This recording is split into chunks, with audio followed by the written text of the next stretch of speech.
What's happening, everybody? I just recently ended a 90-day cut where I went from 216 pounds to 188 pounds with a total loss of 28 pounds in those 3 months. I want to share with you guys what I did and any struggles that I may have went through so that you can take this information to assist you in your own weight loss. Now, it may take you longer than 90 days to cut down and to be where you want to be, and that's fine. I simply decided on 90 days just because I wanted to do it for that amount of time and see how far I could push myself. And for those of you that are new to my channel, I have lost over 100 pounds from living my entire life obese, and it has taken me years to figure out what works best for my body. So as a disclaimer, I'm not saying that everything in this video you should follow 100% and exactly what I did. This is just a video that you can get advice from, get a little bit of things you may not have heard before or done before, so that you can experiment and learn what works best for you. Near the end of the video, I'll talk about probably the most important part about dieting, and then throughout the video and everything else that I say, you should have a good blueprint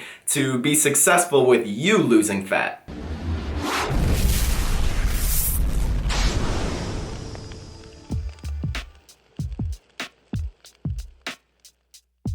So let's start about how I began this cut. During the past 2 years of putting on muscle and adding size and strength, I actually got to a high of 220 pounds. I was not worried about putting on a little bit of extra fat throughout the time that I was putting on this muscle mass because I was honestly trying to put on as much muscle as I could from my previous cut. And I actually ended that last cut at around 175 pounds. So I am extremely happy with the progress that I've made in these past 2 years. During those past 2 years, I went from a 225 pound squat with horrible form to a 315 respectable squat. On bench press, I went from a 185 pound bench press for sets of 4 reps to a 225 pound bench press for 5 sets of 5 reps, as well as a max on bench press of 245 pounds. And then I went from not doing deadlifts at all to lifting 425 pounds on a sumo deadlift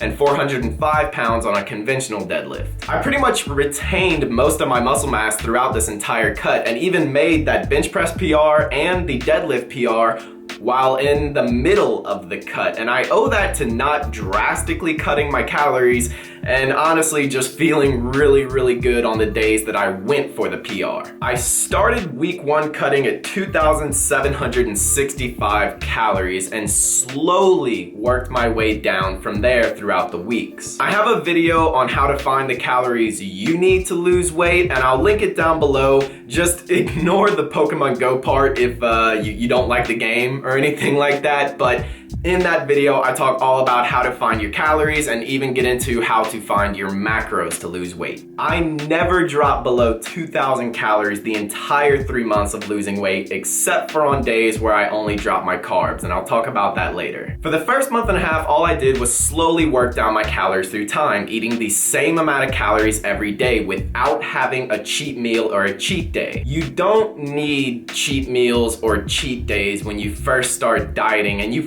really don't need them for quite a while. It is good to take a mental break from tracking every now and then and to give your body some extra calories, but if we're talking purely making the most progress, I highly recommend you only doing refeed days where you add in 100 to 150 carbs and not do cheat meals and cheat days, because you can go way overboard on that. Especially someone like me that loves to eat, I can go crazy on a cheat day. I did allow myself 1 cheat day for the entire 90 days where I allowed myself to eat whatever I wanted, and that was the day that Maria and I went to New Orleans and I proposed to her.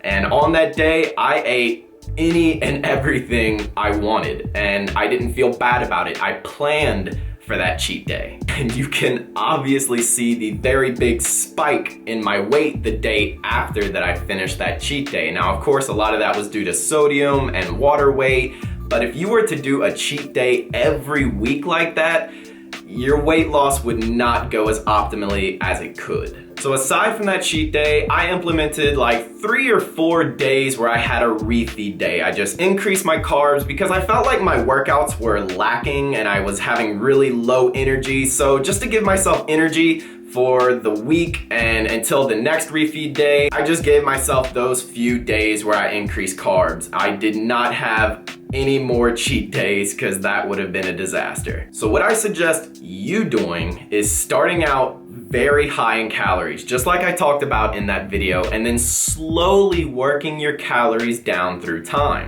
Anybody can slash their calories drastically and then lose weight. But those same people are the people that are gonna gain the weight back as soon as they reach their goal because they have not learned how to properly lose weight yet. It's not about cutting your calories every single day after every single week to make sure that you see the scale go down. If you do that, you're gonna be left with very little calories very soon. You're probably going to be losing muscle mass from being in way too much of a caloric deficit, and your likelihood to rebound and gain weight back as soon as you're done dieting is much higher. So very slowly bring your calories down. Like I said, I didn't go below 2,000 calories the entire cut. However, some of the things that I did to continuously see progress week after week was implementing some things or tools that I use that have worked great for me, and only implementing those throughout time. I didn't start off this cut by doing carb cycling and tons of cardio and having refeed days. Those were all things that I started doing later on, after like a month, even 2 months. And I added those things only when they were needed. I actually started week 1 with doing 1 day of cardio, and I think I did 1 day of cardio a week for like the first month. I didn't do any more cardio than that. And then by the end of it, I was doing like 4 to 5 days of cardio. And honestly, if it wasn't for Pokemon Go, I probably would have been doing even less cardio, but I was really enjoying the game, getting out and playing it, and I still get out and play it, so that's how I do a lot of my cardio. It's not really tracked cardio, but it's a whole lot more walking than I usually would have been doing. As far as the carb cycling goes, I started doing that around week 10 because I was finding that I was sticking at around the high 190s and I needed to get through that little plateau that I was having. All I did there was 2 days of the week, I decreased my carbs by 100, and that was just so I didn't have to decrease my overall daily calories. If I just did 100 carbs 2 days out of the week, that overall decreased my weekly calories and made it to where just 2 days were a little bit more hungrier than the other days. Pretty much the first week that I started doing carb cycling, it got me through the high 190s and I was continuously losing weight for the rest of the time that I was cutting. Y'all have probably also heard me talk about intermittent fasting, and I did that to a certain extent. I wasn't super strict about it. Really all I did was push back my first meal of the day till around noon, so I didn't really eat till 10 or noon, depending on how hungry I was. If I was super hungry, I would eat like a protein bar or something like that before noon because I wasn't trying to be miserable. And then I tried to end eating each day at around 8 to 9 p.m. I didn't go crazy with intermittent fasting, and the only thing intermittent fasting is going to do is it's gonna keep you fuller throughout the day. It's not gonna make a huge difference if you don't do it, because some people, intermittent fasting just doesn't work. Some people, they need food in the morning or they're gonna be dizzy throughout the day. So don't feel like you have to do it. I do it because it keeps me fuller and it makes it to where when I go to bed at night, I'm not super hungry and about to overeat just because I'm hungry. So it's a tool that you can use, but not one that you have to. I focus my entire cut around weight training, which I highly suggest every single person doing. I'll link my beginner's gym guide playlist below, as well as the push, pull, and leg day. That way you can have an understanding of how to get into the gym, and you'll have a good understanding of what to do and how to do it. Now I want to focus on what I said is probably the most important part about dieting, and that is the mental fight.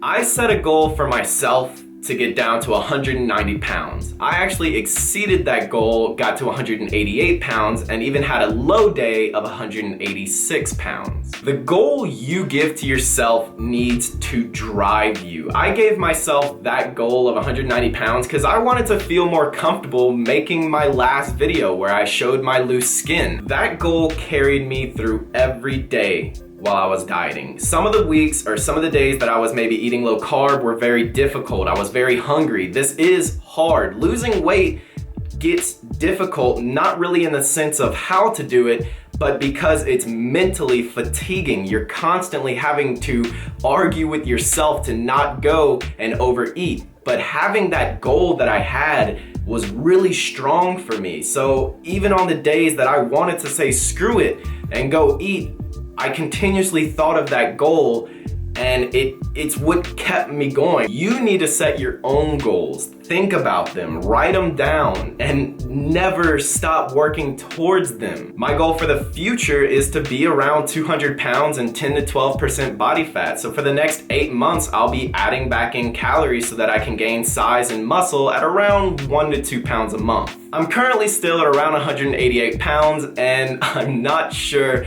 about my body fat percentage. I went to a store and they had this fancy machine that I held onto handles and stepped on it barefoot, and the machine told me I was at 7% body fat. I guarantee you there is no way I'm at 7% body fat. I'm even willing to pretty much double that number and say that I'm around 11 to 13%. Since I've been lifting for about 3 years now, my progress of adding muscle is going to get much more difficult. Each year that you lift, it becomes harder to add muscle and pounds of muscle year after year. So I'm sure I have several years before I reach that next goal of 200 pounds. It'll be probably a couple more years of bulking and cutting to see the muscle mass and add on that muscle mass and cut down on fat. But all of that is my lifestyle. It's the lifestyle that I enjoy and want to live, and I want to be better and better year after year, month after month. I mean, I want to be better than the day before. And don't get me wrong, it's totally understandable if those are not your goals. If you don't want to add on the amount of muscle that I want to add on or have the amount of muscle that I have, that's totally fine, but you still need to be focusing on weight training. If you want to tone or shape your body, the only way to do that is through lifting weights and lifting heavy. Otherwise, if all you do is cardio and cut your calories a lot, you're gonna end up being a term that's called skinny fat. And skinny fat is pretty much where you just look like a smaller version of your older self. You don't really have the shape or the tone that you want, and the only way to get that is through weight training. So definitely focus on the weights, not just cardio. It doesn't matter what your goal is. If your goal is to drop body fat, you need to focus on weight training. So I hope this video helps somebody out there, and if you're still watching, please do me a favor, go on down, drop a like on the video and share it, because those things really help me out when you guys share on Facebook and like the video. I mean, I can't thank you guys enough for that. And we've had a ton of new subscribers over the past few weeks, so huge thank you to everyone that has taken the time to subscribe. Lastly, I saved this for the very end of the video. I made my channel to help motivate and inspire and give you the information that you need to help change your life. I even have a playlist of videos below that I feel can answer just about any question you have on weight loss. But with that being said, I do offer online coaching, and I don't really promote it all that much. I still have a very steady flow of clients, and I actually have a cap on the amount of clients that I do take in, because I want to give my clients the best experience and the most attention that I can. So if you do want to be held accountable, and I do take in control of your workouts, I take control of your macros, and you have to be willing to track macros, and most of all, you have to be willing to put in work. There is no shortcut.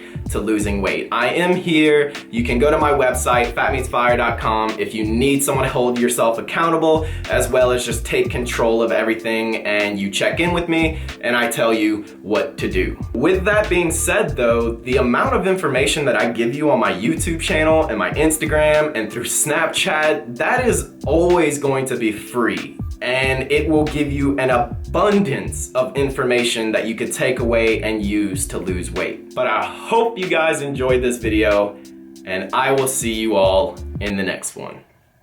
Peace. And I would also take 10 times worse loose skin than what I have than to ever go back to who I was. I used to hate it. I used to wake up in the mornings and look in the mirror